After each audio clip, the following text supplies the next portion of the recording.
Hampir semua pemain yang dipanggil mengikuti pemusatan latihan telah tiba di Bali. Lalu bagaimana persiapan timnas jelang menghadapi Tiongkok dan Jepang? Kita akan bahas dengan analis sekaligus jurnalis sepak bola Firzi Idris. Selamat malam Firzi. Malam Nitya, apa kabar? Alhamdulillah baik, kita juga menanti nih mudah-mudahan kondisi semua pemain baik ya. Tapi tidak hanya baik, kalau kita lihat kan Betul. sebenarnya setiap kali training camp ini pasti dikhususkan untuk siapa lawannya begitu ya. Kalau Anda lihat, apakah Ya, ada target atau tujuan khusus untuk Senin besok? ya pasti untuk beberapa pertandingan awal, beberapa hari awal mungkin hanya conditioning dulu ya. Para pemain menempuh perjalanan jauh dari Eropa. Ini adalah kemewahan yang kita tidak dapat ketika timnas bermain di Sydney. Ketika timnas bermain di Sydney hanya ngumpul 2 hari, praktis tim itu lengkap hanya sehamin satu sebelum pertandingan. Sekarang punya waktu lebih, aklimatisasi terhadap udara di Indonesia juga penting bagi pemain-pemain Eropa kita karena Tom Hai udah bilang juga di podcastnya bahwa dia seperti kehilangan oksigen ya ketika menghadapi Bahrain kemarin karena memang suhu dan iklim yang lembab. Jadi lebih banyak waktu untuk beradaptasi di Indonesia lebih baik bagi mereka. Dan ya recovery dulu. Musim yang panjang kita harus ingat bagi para pemain.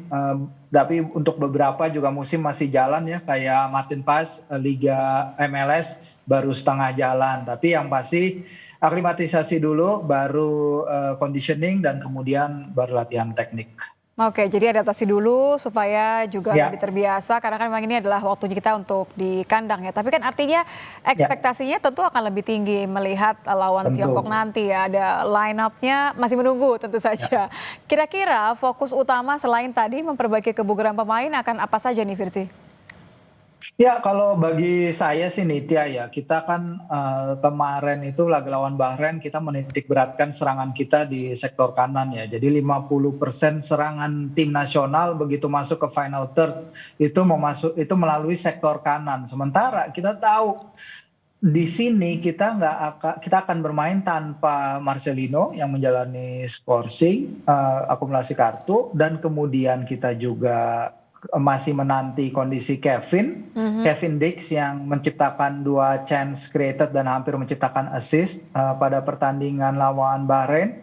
Dan di poros kanan itu kayaknya yang harus mungkin Coach Patrick akan melihat ya, karena kita kehilangan Lino tadi dan kondisi Kevin masih belum dipastikan. Tapi tentu dengan kedatangan pemain-pemainnya kayak Yakob Sayuri, pemain-pemain seperti Egy Maulana Fikri yang tampil sangat luar biasa, 2 pemain itu di Liga 1 musim ini, kita harap mereka bisa menambal kekosongan yang ditinggalkan 2 pemain utama tersebut tadi nih Tia. Mungkin itu salah satu sektor yang mungkin Patrick akan lihat di TC nanti.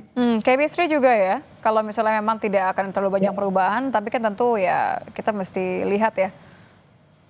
Ya betul, kita soal chemistry tentu itu jadi sorotan juga karena sejak awal 2024 sampai ronde laga Maret, dari Justin Hubner hingga Joey Pelupesi kita punya 13 debutan bersama tim nasional dan jumlah itu akan bertambah karena kemungkinan besar eh, Emil Audero akan mengambil posisi Martin Paes yang emang harus menjalani skorsing karena akumulasi kartu kuning. Jadi meningkatkan chemistry tentu akan menjadi agenda bagi Patrick Kluivert dan tim kepelatihan, terutama sekali setelah itu tadi ya ronde laga Maret di mana Patrick untuk pertama kalinya menukangi timnas tapi dalam kondisi yang less than ideal, sangat tidak ideal dalam waktu persiapan. Oke, Anda katakan sendiri bahwa kali ini kita punya privilege atau kemewahan untuk paling tidak masa adaptasinya lumayan lah ya untuk nanti melawan Tiongkok.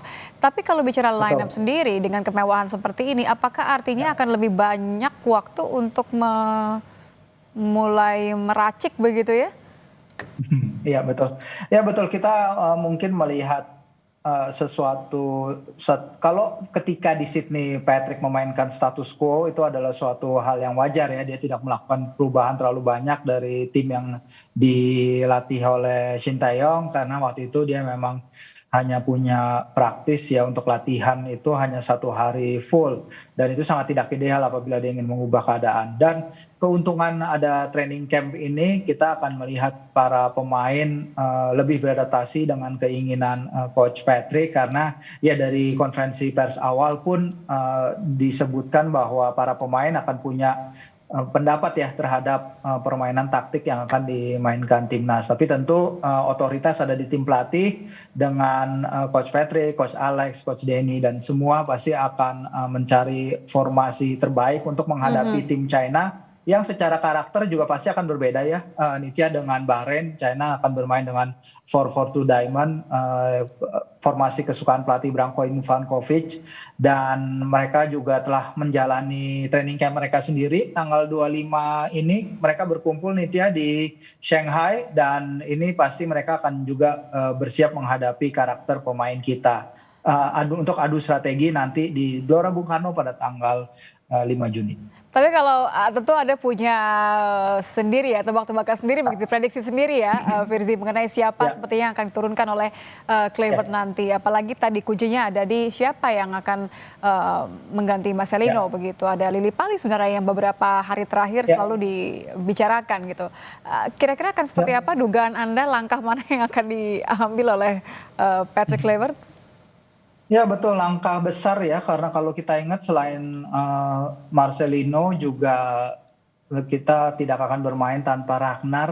Ragnar juga absen, bahkan dia absen dari pemanggilan timnas untuk pertama kalinya sejak dia dipanggil untuk laga melawan Vietnam ya pada ronde kedua. Tentu Vano kembali ke timnas setelah 2 tahun ya kalau pertandingan persahabatan, tapi kalau pertandingan resmi udah 3 tahun dia absen. Pemain 35 tahun, tapi dia sejak musim lalu terutama ya mencetak double goal double assist. Musim ini juga pada paruh pertama 5 gol dan 4 assist, luar biasa. Kemudian dia cedera, tapi setelah dia kembali dia juga mencatatkan langsung 2 gol dalam 3 pertandingan. Jadi pemain yang akhirnya menemukan kesempatan lagi bersama timnas, apakah dia akan masuk squad 30 akhir apa enggak gitu kita akan lihat. Tapi ini adalah bukti ya bahwa kerja keras Vano di Borneo dan penampilan timnya itu mendapat apresiasi dari Coach Patrick. Dan juga sebagai link up juga tentu sebagai pemain, salah satu pemain naturalisasi pertama yang juga satu-satunya pemain naturalisasi di Piala AFF ketika kita mencapai final 2016. Ini juga akan modal bagus bagi Vano untuk pengalaman yang dia punya di timnas dibagikan kepada skuad Garuda sekarang yang relatif muda ya Nitya. Modalnya sudah oke, waktunya cukup, harusnya bisa memberikan yang maksimal melawan Tiongkok nanti. Tapi tentu saja tidak boleh kasih kendor ya. Terima kasih analis dan jurnalis sepak bola Firzi Idris sudah bergabung bersama kami di Kompas Malam. Selamat malam. Ya, sama-sama, selamat malam Nitya.